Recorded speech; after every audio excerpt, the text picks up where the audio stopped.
Wow. All right, then. Whoopsie. I mean, hey. So,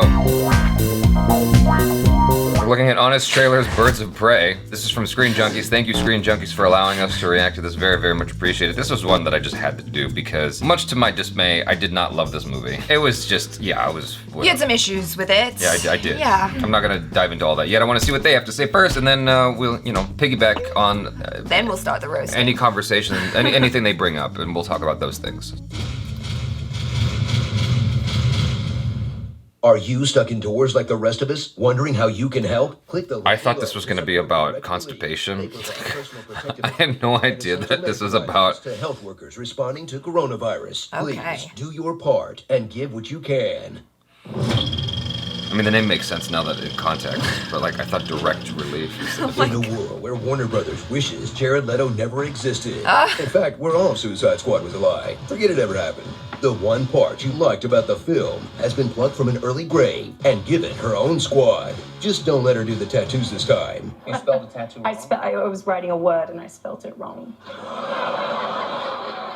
So what? It's a good time to be pretty. Wow. I'm not reading that part out loud. Meet the Birds of Prey. Meet the new Harley Quinn. Eventually. A lot of people in this city want me dead. Any minute now. The perfect egg sandwich. No? Okay, fine. Meet Harley Quinn. After a breakup with Jared Leto's body double, she's out to prove she's more than just a lady joker. So she's forming her own criminal gang, but not taking it seriously, while cracking jokes in clown makeup and using goofy weapons to fight a rich guy dressed in black. This doesn't really seem like much of an emancipation to me. More of a sparkly do-over. It's not very scrumptious. Not even wubtubulous if you ask me. Explore Gotham City like you've never seen it before. In the daylight. Yeah. But ready to conquer it all is a homicidal trust fund kid in blackface. I mean black mask, but also blackface. I got it when I was embedded with the Ngami tribe in Congo, Kinshasa. Ewan McGregor shines as the owner of the world's worst club to hang out at. Get on that. Okay. That's true. Yeah, this is awful. Woohoo! Who blends the lines between sadistic mob boss, bro-culture avatar, and just gay enough to hope it slides past the censors in China. So are you guys gay in the movie? It's very their relationships is very much based that there's a want and a need in there. As he hands his way into another great villain performance, that'll get ripped off for decades because he's different than the guy in the comics. Really looking forward to hearing about this and the Mandarin until the sun explodes. Gathered to stop him are the titular Birds of Prey. This is our story. Almost. Can we just fast forward to them teaming up? Yeah. We're gonna have to work together. There we go. There's Huntress, a realistic portrayal of how awkward an orphan who trained to become a murder hobo would actually be. Do you know who I am? You know who I am. Cassandra Cain, a kid. Sorry, kid. Hey, kid! Keep the kid alive. Price on the kid's head. You've got the wrong kid. Come on, kid. Kid. Kid. Kid. Kid. Kid. Kid. Shoot them, kid. Renee Montoya, a cop with a special power to... Okay, she's just a cop. And Black Canary. She sings really loud and, kicks good and stuff. I'm just saying, I know more about Katana than these ladies. And I only know 4 things about Katana. 1. This is Katana. 2. She's got my back. 3. I would advise not getting killed by her. And 4. Her sword traps the souls of its victims. DC does not stand for developed characters. So suit up for an R-rated ride that's more Bugs Bunny than Batman. What's that for me, buddy?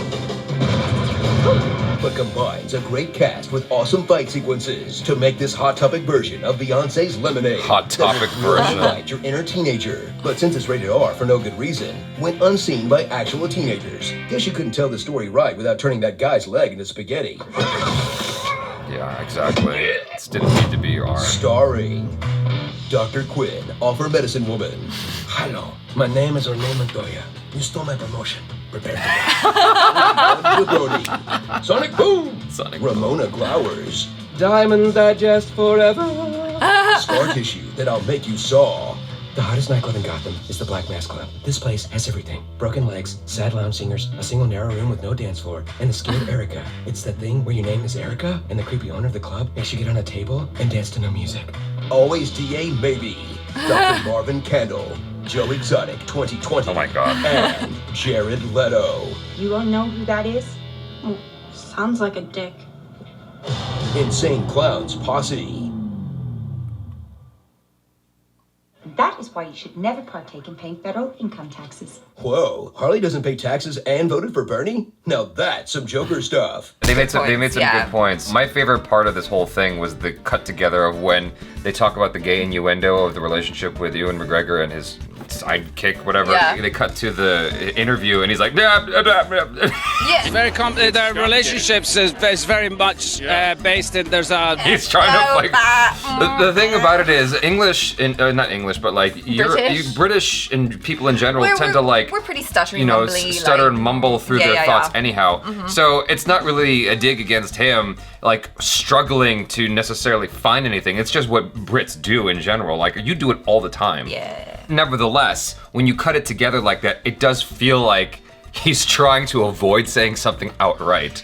Well, he might be. No, Yeah. I don't think so. I don't think he is. I think he was just trying to be forthright, but he does the British thing of like, you know. It taking so long for them to finally team up was actually one of the things that I had an issue with as well. For a movie that's called Birds of Prey, Yeah. and to take that bloody long to get to the Birds of Prey forming, I was kind of like, oh, okay. I mean, I guess it's also about Harley Quinn, obviously. It was very much that kind of generic girl breakup movie, and like there were certain aspects of it that I enjoyed. I could see how, you know, like you had a bad breakup and you're like, I just want to watch a movie about a girl having a bad breakup and like breaking some shit. Yeah. You know, and so, okay, fair enough. The bit about her spelling her name wrong, I would have never thought twice about that. I mean, it was nice how she got roasted on Colbert's show, but I would have never picked up on that because even if it was spelled wrong, it would have felt like it was deliberate because of her character. I don't know what the whole context was, but I thought that maybe she was practicing doing real tattoos. Oh, gotcha. And she spelt it wrong on someone, in which case that really sucks. Oh. Yeah, Don't get that's your- permanent now. Don't get your tattoo from someone who's practicing. Tina Fey was like, good time to be pretty. Right?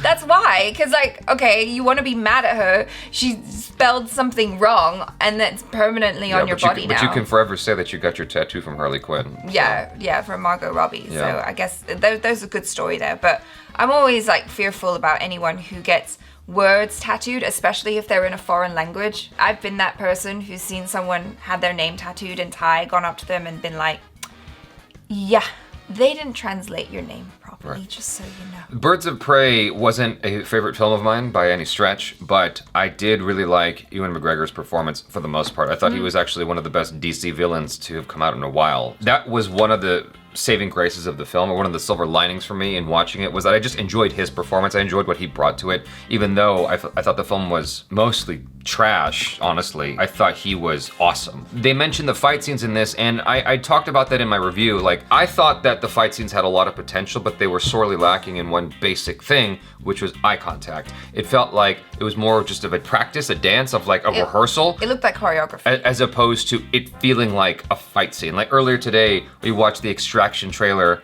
and I don't know when this is coming out, but like just to give you guys context for the conversation, earlier today we watched the Extraction trailer, and in that trailer alone, I can see them making eye contact, the fight scenes feeling visceral and real, and it's not just choreography and confetti. No pun intended there, but... I mean, but yeah, there's definitely confetti in this. Yeah. I didn't really get the joke about how many times they said kid. Like, that's just how they addressed her, so that really didn't stand out to me. But watching this reminded me of how much I disliked Huntress. Like, I just really, really, really did not like her. There was something about her performance that just rubbed me the wrong way. I don't know if it was the performance or the writing or the combination of the two.